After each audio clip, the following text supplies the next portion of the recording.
Buenas noches. Bienvenidos a un nuevo programa de cursos, espacio de entrevistas del Centro de Estudios Superiores Universitarios de la Universidad Mayor de San Simón. Uno de los grandes problemas que todo proceso de crecimiento urbano poco planificado, como es el que caracteriza a nuestras ciudades, nuestro país, y bueno, en realidad gran parte de las ciudades de la región metropolitana, de las regiones metropolitanas de América Latina, es el impacto de estos procesos de urbanización en la calidad e incluso sustentabilidad del medio ambiente. La deforestación, los problemas del acceso al agua, las gestiones deficitarias y conflictivas de los residuos sólidos, el tema de las aguas servidas, son problemas comunes que emergen en casi todos los países latinoamericanos en estos procesos de urbanización, presentándose como obstáculos centrales para la convivencia ciudadana, tanto en las actuales poblaciones que habitamos estas ciudades, como con sus propias consecuencias para las poblaciones y generaciones venideras.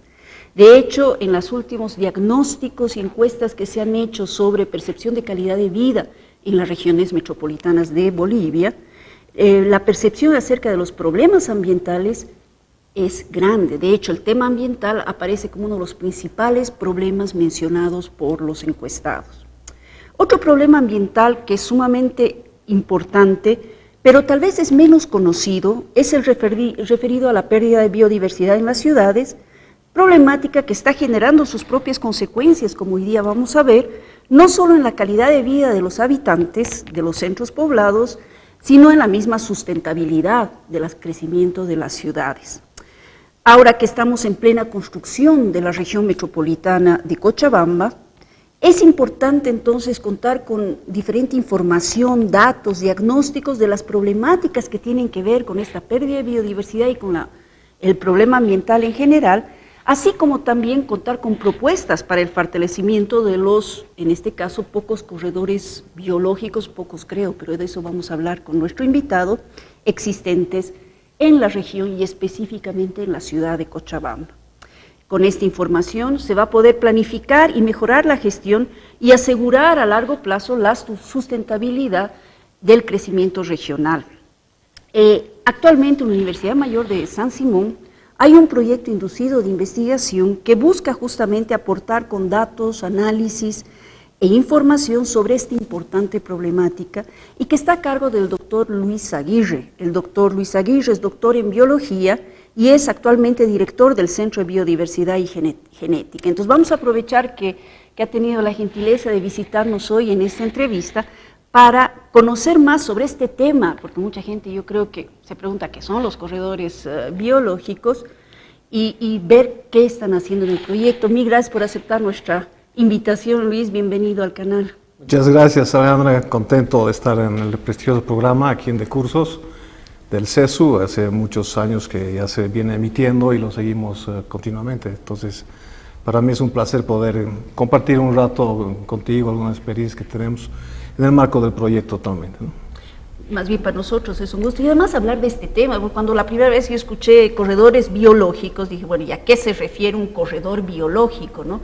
Y voy a empezar por esa pregunta porque yo creo que mucha gente no sabe a qué se refiere un corredor biológico. ¿Qué es un corredor biológico? ¿Cuál es el contexto en que surge? ¿Cuál es un poco su historia?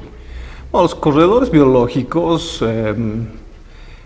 son elementos del sistema que son relativamente sencillos de interpretar o de reconocer, ¿no? Son hasta un poco intuitivos, digamos, ¿no? Un corredor biológico básicamente es un espacio geográfico que permite la conectividad entre diferentes zonas, ¿no? Entonces, normalmente tenemos, por lo general, dos zonas que pueden estar conectadas precisamente por un corredor biológico. Ahora, estos corredores biológicos, dependiendo de la escala, pueden ser diferentes y funcionar de diferentes formas. Una escala importante, interesante, por ejemplo, es una escala, vamos a ir de la más grande a la más pequeña. La escala más grande, por ejemplo, un corredor puede ocurrir a nivel sudamericano, ¿no? Un corredor famoso en el que nosotros estuvimos involucrados hace muchos años investigándolo, por ejemplo, es el corredor Vilcabamba-Amboró, que va desde el área protegida Vilcabamba, en el Perú, pasa por el Parque Madidi y se entra hacia el Amboró. Entonces, es un corredor considerado como tal, biológico, que une diferentes áreas protegidas, en este caso binacionales, por ejemplo, ¿no? Perú-Bolivia. Entre Perú y Bolivia, y que permite que haya movilidad de diferentes organismos, ¿no? Especialmente organismos grandes, por ejemplo, jaguares o pumas o cosas grandes que tienen rangos de extensión muy grandes y que necesitan moverse y desplazarse mucho, ¿no? Entonces, los corredores biológicos pueden ser a nivel regional, a esa escala, ¿no? Entonces, por ejemplo, cuando se habla de la protección del jaguar, normalmente se habla de que la única manera óptima de poder protegerlo es a esta escala regional, porque tienes poblaciones del norte, del sur, que se unen, etc. Entonces, es una escala regional grande. A una escala un poco menor puede ser una escala de país. Un ejemplo interesante es, por ejemplo, Costa Rica, que es un país pequeño, pero, por ejemplo, Costa Rica se caracteriza por tener todo un sistema de áreas protegidas muy complejo. Y gracias a ese sistema de áreas protegidas se ha logrado todo un corredor que une los dos océanos, ¿no? Y permite el flujo de organismos por ahí, ¿no? Y ese es a nivel de país. Pero a un nivel más local puede haber corredores biológicos en ciudades, ¿no? O en regiones, ¿no? Entonces, un ejemplo clásico es el ejemplo de del cinturón verde que rodea, por ejemplo, a Londres. Es un clásico ejemplo de estudio que se lo planificó así hace cientos de años atrás y que rodea a Londres, ¿no? Y eso permite que haya un montón de movilidad de sus organismos, ¿no? Ahora, entonces es una escala de ciudad. Y obviamente una escala más pequeña puede ser incluso, por ejemplo, huertos. Actualmente hay, por ejemplo, los que buscan la protección natural, ¿no? De depredadores naturales contra plagas. A veces dejan corredores entre medio de las parcelas para que insectos, mariposas, etcétera, estén circulando y enriquezca la biodiversidad y, por lo tanto, den protección, ¿no? Y ese es un corredor biológico chiquito, una escala pequeña, por ejemplo, de un agricultor, ¿no? Entonces, básicamente, eso es un corredor biológico, es lo que permite la movilidad entre diferentes organismos, ¿no?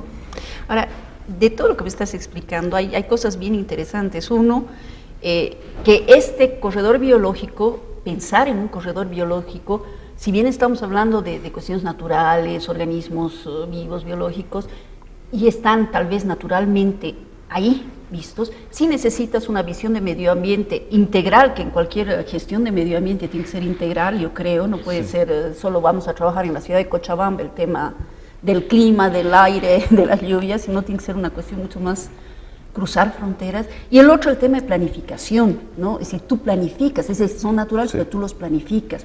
Entonces, y ahí va mi segunda pregunta para ir ya enlazando con tu proyecto, es decir, los corredores biológicos tienen que estar planificados. Y uno de los grandes problemas de esta construcción caótica de las regiones y de la urbanización es justamente que no han sido planificados. Y ahí ustedes cómo entran. A ver, contanos un poquito de... Sí, hay dos elementos importantes antes de entrar al detalle. Una es que la Convención de la Biodiversidad, CBD, en la Cumbre del Río, ya desde entonces ya reconoce que las ciudades se vuelven lugares muy importantes para la conservación de la biodiversidad. Es decir, la biodiversidad, tal como la entendemos, no es solo las aves o los pumas que viven en áreas protegidas o en el campo, pero obviamente viven donde tradicionalmente vivían, que son, por ejemplo, las ciudades, y nosotros hemos ido invadiendo esos terrenos, ¿no? Y eso tiene muchas consecuencias que podemos hablar en un momento. Entonces, a nivel de las ciudades, la Convención de Biodiversidad dice que hay que trabajar y hay que hacer algo, porque contribuyen de manera enorme a la crisis actual ambiental, una crisis de biodiversidad, no solo ambiental, pero una crisis de biodiversidad con tasas de extinciones gigantescas, ¿no? Se estima, por ejemplo, a nivel mundial de que en los últimos 10.000 años se ha extinguido casi el doble de la cantidad de animales que en los últimos 2 millones de años. Y eso es por obra del ser humano. ¿Y dónde ocurre la mayor presión del ser humano? Es precisamente en las zonas urbanas y periurbanas, porque hay mucha migración, hay mucha presión de la ciudad sobre su entorno natural, etcétera, ¿no? Y como dices, esto no se lo planifica, no es parte del esquema mental de los planificadores, de los urbanistas. En todo caso en América Latina, porque en Londres ya me estabas mencionando. Claro, claro. En Europa ellos ya han reflexionado esto hace muchos años atrás. Sin embargo, aquí en países en vía de desarrollo, una cosa que recién está pensándose o desarrollándose, ¿no?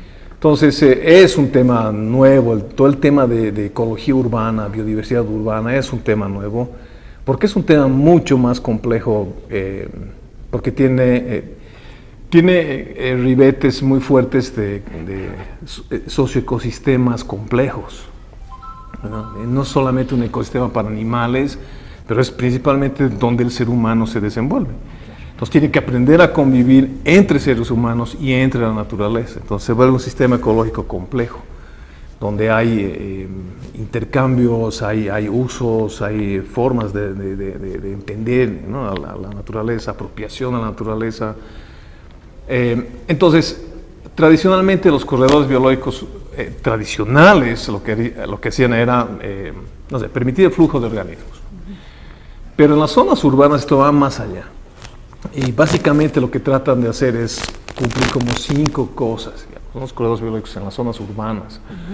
Una es mantener los servicios ecosistémicos para los seres humanos. ¿Estamos hablando de qué? Porque mucha gente no debe saber lo que son los servicios ecosistémicos. Exacto. Entonces, por ejemplo, servicios ecosistémicos de provisión.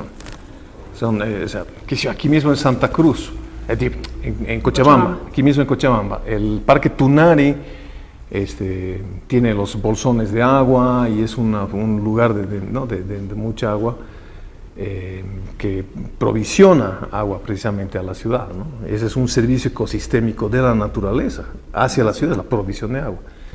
Otra es la regulación, por ejemplo, la regulación del clima, ¿no?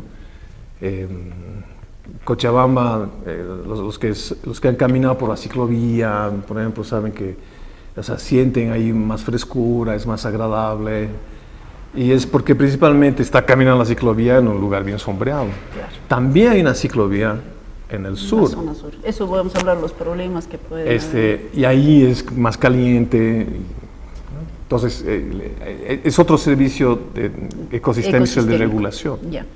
Después hay un servicio ecosistémico importantísimo, que es el de sostenimiento. Y se refiere a que los corredores biológicos, o las áreas verdes, etcétera, son lugares que propician que la biodiversidad pueda vivir ahí, ¿no? En esos lugares viven las plantas como estructura, ¿no? Pero mantienen biodiversidad, mantienen aves, mantienen insectos, mantienen un montón de animales que juegan roles importantes. Y ese es otro de los servicios que también es de provisión, que es proveer, por ejemplo, de la polinización, del control de plagas, ¿no? Las aves y los murciélagos, por ejemplo, en la noche se alimentan de muchísimos insectos, mosquitos, etcétera, y eso hace que baje la cantidad de mosquitos, entonces ayuda a la salud. Y el último servicio ecosistémico es el cultural. Entonces, las áreas verdes, los corredores biológicos proveen a los seres humanos lugares de esparcimiento, de recreación, de culto, de socialización, ¿no? De la forma de percibir al ambiente. Va a variar dependiendo de las condiciones, etcétera. Entonces, esos son los servicios ecosistémicos que proveen, ¿no? Ahora, el proyecto, uno de los fundamentos importantes del proyecto es tratar de entender un poco el tema de la inclusión social. ¿Sí? No es solamente un aspecto ecológico, biológico, sino tratar de entender cómo lo social puede o no tener un impacto sobre el medio, ¿no? Cómo la gente lo percibe, qué diferencias hay entre diferentes regiones del municipio de Cochabamba, en este caso, o zonas o distritos, etcétera, ¿no? Entonces, eso es parte de lo que está tratando de hacer el proyecto. ¿En términos de percepción y acción o solo percepción? Percepción y acción. estamos tratando de investigar o de averiguar cómo la gente lo percibe y qué hace al respecto, ¿no? Y hay diferencias notables en diferentes zonas, porque las percepciones, las necesidades son diferentes, ¿no? Claro, claro. Y las percepciones, es decir, yo creo que ahí está, porque tú actúas de acuerdo a tu percepción. ¿Ese es el objetivo central del proyecto? Entonces, el objetivo principal del proyecto es desarrollar una estrategia que mejore la provisión de servicios ecosistémicos en los corredores biológicos. ¿Sí? Entonces, nuestro lugar de estudio son los corredores biológicos, pero nuestro foco de estudio son los servicios ecosistémicos, que son estos 4 que te he mencionado. Entonces, el proyecto como tal es un ejército de gente trabajando precisamente para entender diferentes aspectos y después juntarlos y unirlos, sí, y ver dónde se da mejor la provisión de servicios ecosistémicos, dónde peor, si hay diferencias o no, y tratar entonces de buscar y desarrollar una estrategia conjunta. En este caso, como es un proyecto inducido con fondos de la cooperación suiza, nosotros tenemos un socio del proyecto que es la alcaldía, ¿no? Y con la unidad forestal trabajamos muy de cerca estos temas, ¿no? Y en la universidad aquí, porque sí es un ejército, y todos los que conocemos el proyecto sabemos que es un ejército, ¿cuántos centros están participando? Son 10 centros que están participando, son 33 investigadores adscritos y asociados, 33 investigadores, pero además manejamos alrededor de 20 tesistas y como unos 20 auxiliares. Entonces, en general, nosotros decimos que el proyecto está conformado por un equipo de 70 personas, ¿no? Donde tratamos de hacer que el tema de inclusión, de género, generacional, sea lo más equitativo, lo más participativo posible, ¿no? Claro, y formación de tesistas en estos temas que son fundamentales. Sí. Y bueno, y esta duda tiene que ver con, además, porque tú has dicho que la principal estrategia del proyecto es ver, bueno, cómo se pueden proveer sistemas servicios ecosistémicos a partir de estos corredores existentes. Pero los corredores sí se pueden crear. ¿Ustedes tienen alguna propuesta que les permita al final proponer, aquí se podría hacer uno, aquí se podría hacer otro? El proyecto lo que está buscando es precisamente crear una estrategia de cómo mejoramos los servicios ecosistémicos mediante el manejo, por ejemplo, de algunas áreas de los corredores existentes, o mejorar la situación de aquellos corredores que potencialmente son corredores, pero que todavía no lo son, por ejemplo el de la zona sur. Entonces ahí sí se pueden planificar el tipo de especies de árboles a poner, el tipo de plantas, ¿no? Y todo el sistema. En otros lugares quizás lo que haya que hacer es no crear nuevos corredores, sino mejorarlos. Tenemos un poco la idea victoriana de que los parques y las áreas verdes tienen que ser lugares verdes, llenos de pasto, bien cortaditos, mientras más cancha de golf mejor, pero son sistemas no funcionales. Lo que el proyecto busca es que sean sistemas funcionales, es decir, proveer, por ejemplo, de plantas que atraigan mariposas, que traigan insectos polinizadores, que traigan colibríes, que traigan aves, ¿no? Entonces, hacer un sistema, un hábitat urbano funcional. Entonces, al final del proyecto vamos a tratar de identificar qué corredores merecerían manejarse de qué manera, cuáles necesitarían construirse definitivamente nuevos, etcétera. Actualmente perdemos más o menos unas 20 hectáreas de área verde al mes en Cochabamba. O sea, es la tasa de pérdida, es gigantesca. Por el crecimiento urbano, por los avasallamientos. Exacto, entonces ahí no estamos perdiendo plantitas, no estamos perdiendo vida, funcionalidad y por lo tanto provisión de servicios ecosistémicos, ¿no? Claro.